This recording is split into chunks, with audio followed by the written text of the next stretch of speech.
Shalom saudara yang dikasihi Tuhan Yesus Kristus. Selamat pagi, selamat berjumpa kembali dalam renungan pada pagi hari ini. Salam sejahtera buat saudara semua dimanapun saudara berada. Damai dan sukacita oleh Roh Kudus melimpah senantiasa dalam hati dan kehidupan saudara semua.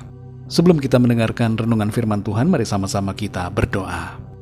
Kami mengucap syukur kepadamu Tuhan Yesus, karena kemurahan-Mu di sepanjang malam Tuhan sudah menyertai kami, melindungi kami. Dan pagi ini kembali kami bangun dengan kekuatan, kesehatan, dan berkat Tuhan. Kami bersyukur untuk segala kebaikan-Mu. Tidak pernah Engkau meninggalkan kami, tapi Engkau selalu menyertai dan memberikan kami kekuatan. Saat ini Tuhan, kami mau mendengarkan sabda kebenaran firman-Mu.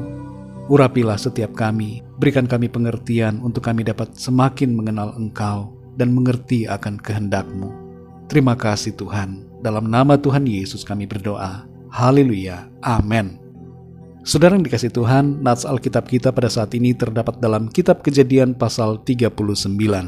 Saudara dapat membacanya secara pribadi kemudian kembali melanjutkan renungan ini. Saya akan membacakan Kejadian 39 ayat 1-2 dan ayat 7-9. Tertulis demikian. Adapun Yusuf telah dibawa ke Mesir, dan Potifar, seorang Mesir, pegawai istana Firaun, kepala pengawal raja, membeli dia dari tangan orang Ismail yang telah membawa dia ke situ. Tetapi Tuhan menyertai Yusuf, sehingga ia menjadi seorang yang selalu berhasil dalam pekerjaannya. Maka tinggallah ia di rumah tuannya, orang Mesir itu.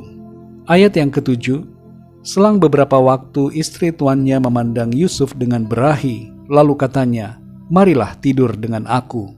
Tetapi Yusuf menolak dan berkata kepada istri tuannya itu, "Dengan bantuanku, tuanku itu tidak lagi mengatur apa yang ada di rumah ini, dan ia telah menyerahkan segala miliknya pada kekuasaanku.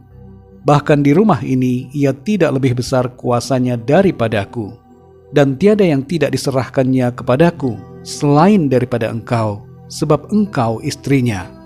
Bagaimanakah mungkin aku melakukan kejahatan yang besar ini dan berbuat dosa terhadap Allah?" Saudara yang dikasih Tuhan, Yusuf berada dalam posisi yang lemah karena dia adalah seorang budak. Apalagi ia tinggal di negeri yang asing.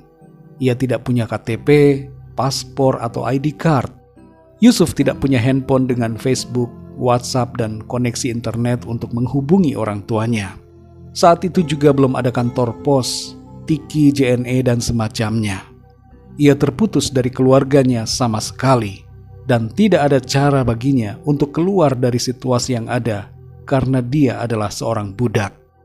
Namun yang luar biasanya di sini adalah Tuhan menyertai hidupnya, dan Yusuf tetap beriman, bersabar, dan berharap kepada Tuhan. Penyertaan Tuhan inilah yang menjadi kunci kekuatan dari Yusuf dan yang membuatnya berhasil dalam keterasingannya di negeri Mesir. Sehubungan dengan penyertaan Tuhan ini, saudara, kita dapat belajar tentang 3 hal. Yang pertama, penyertaan Tuhan yang membuat kita berhasil. Di ayat yang kedua dikatakan, tetapi Tuhan menyertai Yusuf, sehingga ia menjadi seorang yang selalu berhasil dalam pekerjaannya. Tanpa penyertaan Tuhan, Yusuf tidak akan mengalami pencapaian-pencapaian yang baik dalam apa yang ia lakukan. Saudara dan saya, kita semua yang percaya juga disertai oleh Tuhan. Ada Roh Kudus di dalam kita yang memberikan hikmat, tuntunan, dan pertolongan dalam segala pekerjaan dan pelayanan yang kita lakukan. Yang kedua, saudara, penyertaan Tuhan yang menguatkan kita. Kekuatan dalam kesulitan, tekanan, dan berbagai persoalan diperoleh Yusuf karena penyertaan Tuhan. Kita pun, saudara, kalau kita bisa kuat sampai hari ini, itu semua karena penyertaan Tuhan.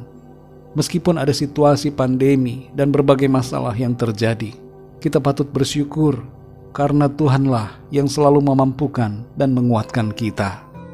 Yang ketiga, saudara, penyertaan Tuhan bukan untuk dipermainkan. Yusuf tidak menyalahgunakan penyertaan Tuhan untuk melakukan dosa.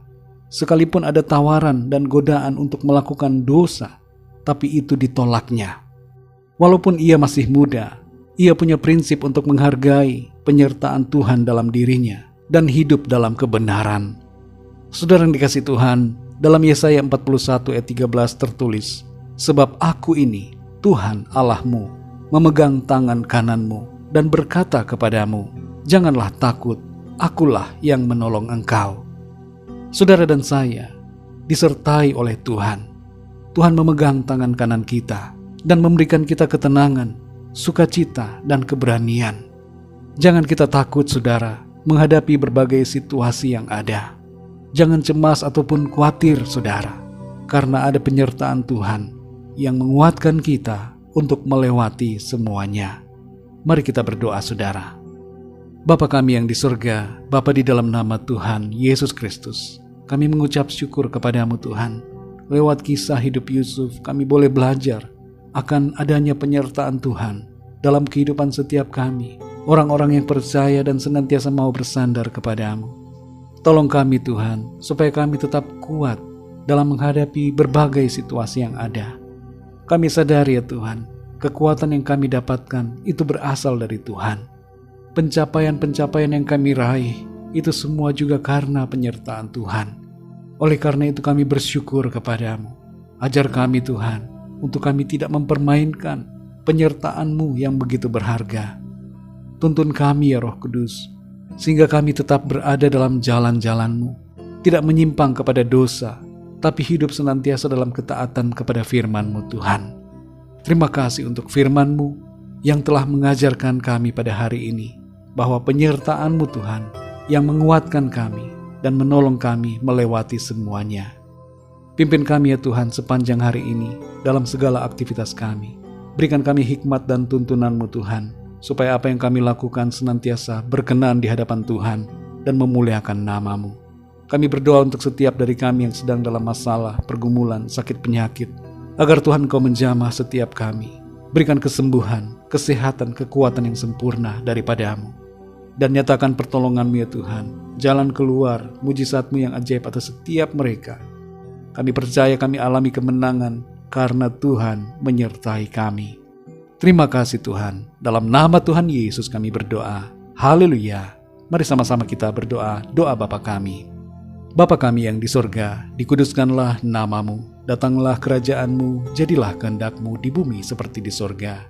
Berilah kami pada hari ini makanan kami yang secukupnya, dan ampunilah kami akan kesalahan kami, seperti kami pun mengampuni orang yang bersalah kepada kami. Dan janganlah membawa kami ke dalam pencobaan, tetapi lepaskanlah kami daripada yang jahat, karena Engkaulah yang mempunyai kerajaan, dan kuasa dan kemuliaan, sampai selama-lamanya. Amin. Terimalah berkat Tuhan, berkat damai sejahtera dari Bapa Surgawi, cinta kasih karunia dari Tuhan Yesus Kristus, dalam persekutuan penghiburan Roh Kudus, menyertai kita semua, sekarang ini dan sampai selama-lamanya. Dalam berkat nama Tuhan Yesus Kristus. Haleluya. Amin. Puji Tuhan, saudara yang dikasih Tuhan, saya percaya firman Tuhan menjadi berkat dan kekuatan buat saudara semua, dan Roh Kudus akan menolong saudara untuk lebih lagi memahami kebenaran firman Tuhan. Tuhan Yesus memberkati saudara semua. Sampai jumpa dalam renungan yang berikutnya. Haleluya.